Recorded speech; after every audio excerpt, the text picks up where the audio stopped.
बिस्मिल्लाहिर्रहमानिर्रहीम। Digital electronics. आज इसका लेक्चर 7 है। चैप्टर 8 हमने स्टार्ट किया हुआ है। पहले 34 क्वेश्चन हो गए थे। क्वेश्चन नंबर 35 देख लें। VOH मैक्स और VIL मिनिमम से क्या मुराद है। अब जहाँ H होता है उसका होता है हाई लेवल और जहाँ O होता है उसका होता है आउटपुट। अब ये जो VIL मिनिमम है, एक तो ये हो गया लो लेवल इनपुट, लेकिन मिनिमम से मुराद होता है कम से कम। तो VIL मिनिमम से मुराद कम से कम लो लेवल इनपुट वोल्टेज की है, कम से कम लो लेवल इनपुट वोल्टेज की है।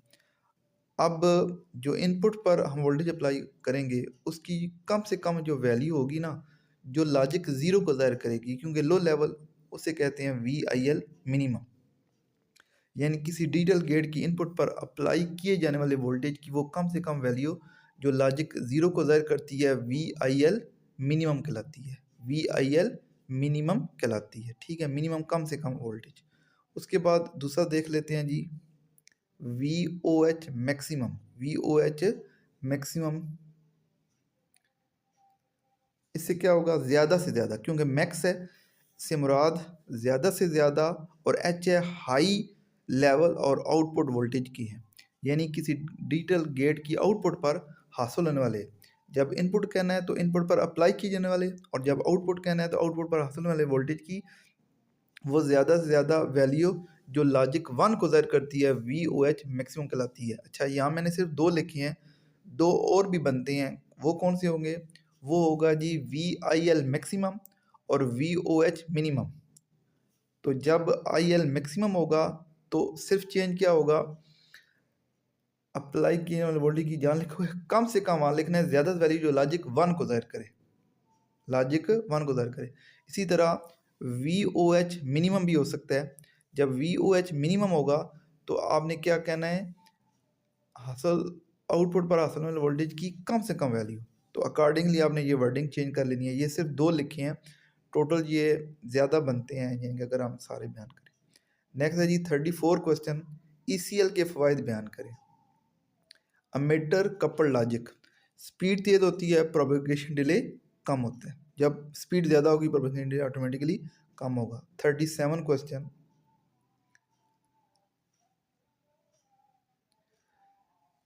TTL फैमिली का इनपुट वोल्टेज लेवल्स और आउटपुट वोल्टेज लेवल्स लिखें। TTL फैमिली के इनपुट वोल्टेज लेवल्स, अब इनपुट पर भी 2 होंगे, लो के लिए अलग, हाई के लिए अलग। तो VIL उसकी वैल्यू होती है 0 से लेकर 0.8 वोल्ट, और VIH वो होगा 2 से लेकर 5 वोल्ट तक, ठीक है जी।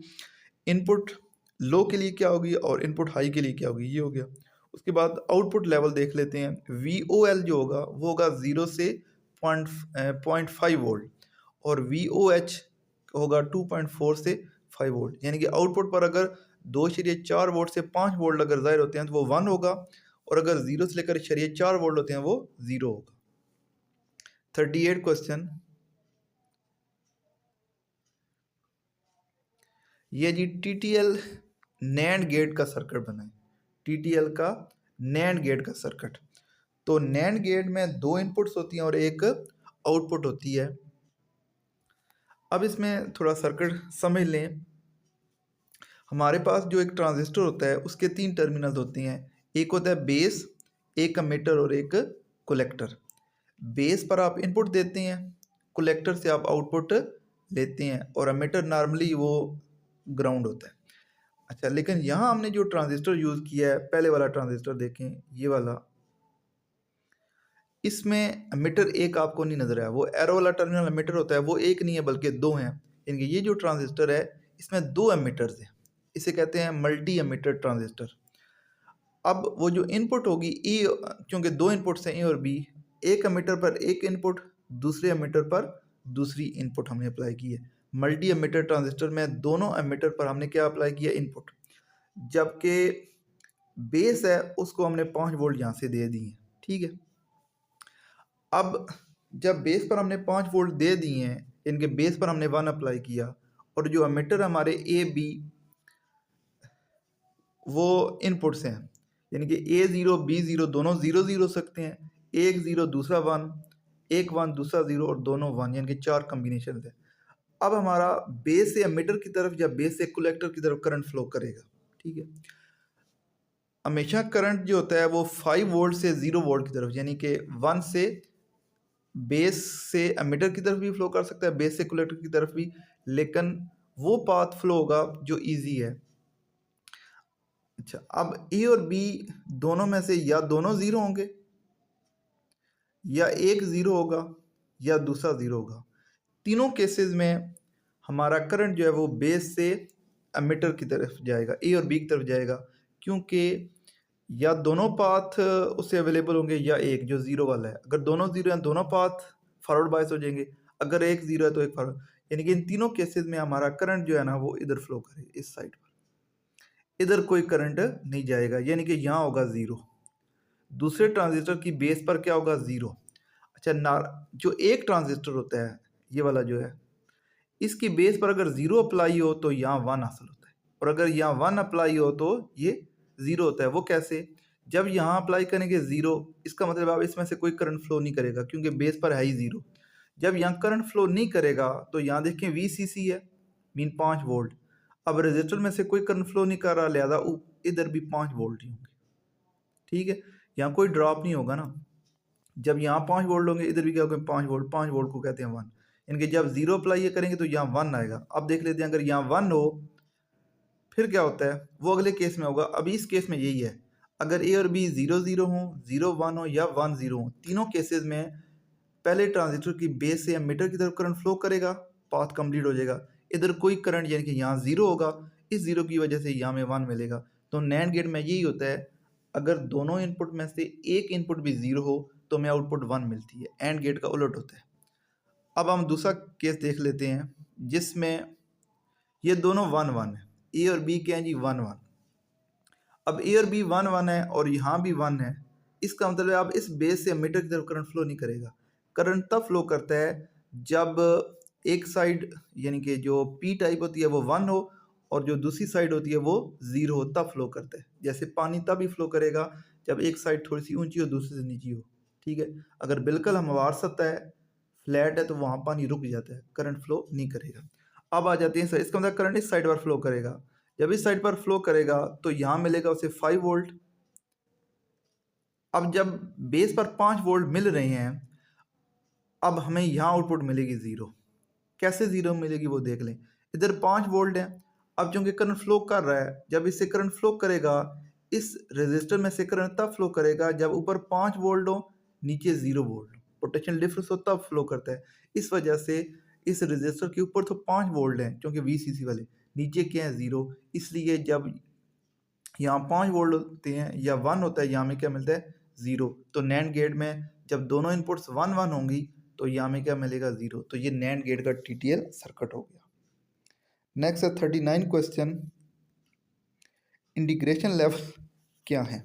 ये हमने पहले भी किसी चैप्टर, 5वें चैप्टर में हमने पहले पढ़े हैं कि इंटीग्रेशन लेवल्स क्या होते हैं। इंटीग्रेशन लेवल ये होते हैं कि आप जो एक IC होती है उसको बनाने के लिए उसके अंदर जितने सर्किट्स हैं उसको एक्सप्रेस करने के लिए एक टर्म इस्तेमाल की जाती है, उसे कहते हैं स्केल ऑफ इंटीग्रेशन या integration level. Scale of integration या इंटीग्रेशन लेवल। तो पहले दो लेवल्स हैं जी, वो देख लेते हैं। वो है SSI, स्मॉल स्केल इंटीग्रेशन। अगर सर्किट की तादाद 12 से कम हो तो उसको SSI कहते हैं। अगर सिलिकॉन चिप पर बनाए गए, ये फिक्रा साथ कहना है, अगर सर्किट की तादाद 12 से ज़्यादा और 100 से कम हो तो उसे मीडियम स्केल इंटीग्रेशन कहते हैं। नेक्स्ट है जी LSI और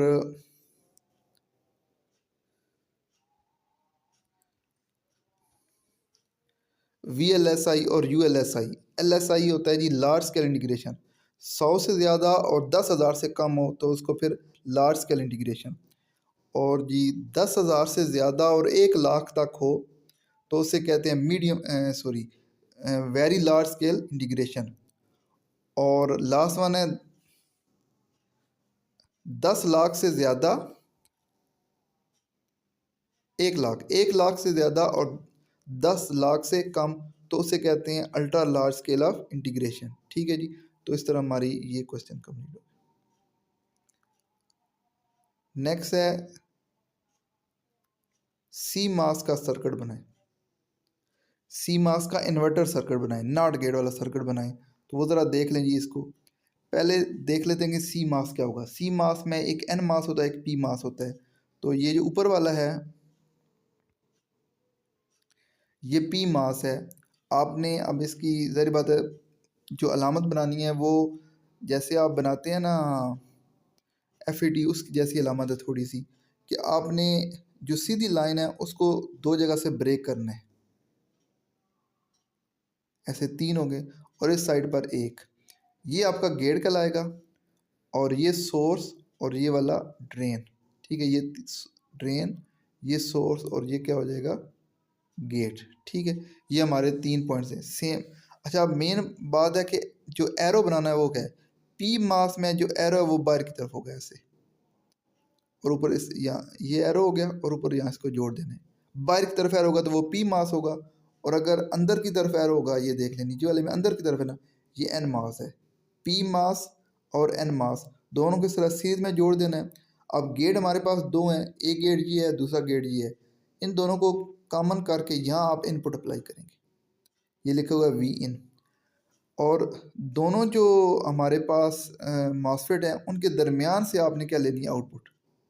यहाँ आपने ऊपर वाला सोर्स है, दरमियान में ड्रेन, दोनों इकट्ठे आ गए, और नीचे वाला फिर सोर्स है। इस सोर्स को ग्राउंड कर देना है और इस सोर्स को ग्राउंड कर देना है, और इस सोर्स पर प्लस VCC होता था ना, CC एक सी कलेक्टर क्लियर था, लेकिन यहाँ हमने प्लस VDD अप्लाई करनी है, प्लस VDD वो अप्लाई करना है। तो ये इन्वर्टर सर्किट है, सिंपल सा है जी। दो आपने मास बनाने हैं, ऊपर वाला P मास यानी कि एरो बाहर की तरफ, नीचे वाला N मास एरो अंदर की तरफ। दोनों गेट कॉमन करके इनपुट देनी है, और दरमियान से जो ड्रेन दो है ना गड्ढे सीरीज में, वहाँ से आपने आउटपुट ले लेनी है। ऊपर प्लस VDD और नीचे ग्राउंड कर देना है। तो ये हमारा सी मास का इन्वर्टर सर्किट बन जाएगा। चलें जी, इस तरह हमारा ये चैप्टर कंप्लीट हो गया है, और जो हम रिवीजन कर रहे थे वो आपने चैप्टर नंबर 6 के पहले 12 क्वेश्चन कर लेने हैं। Thank you very much.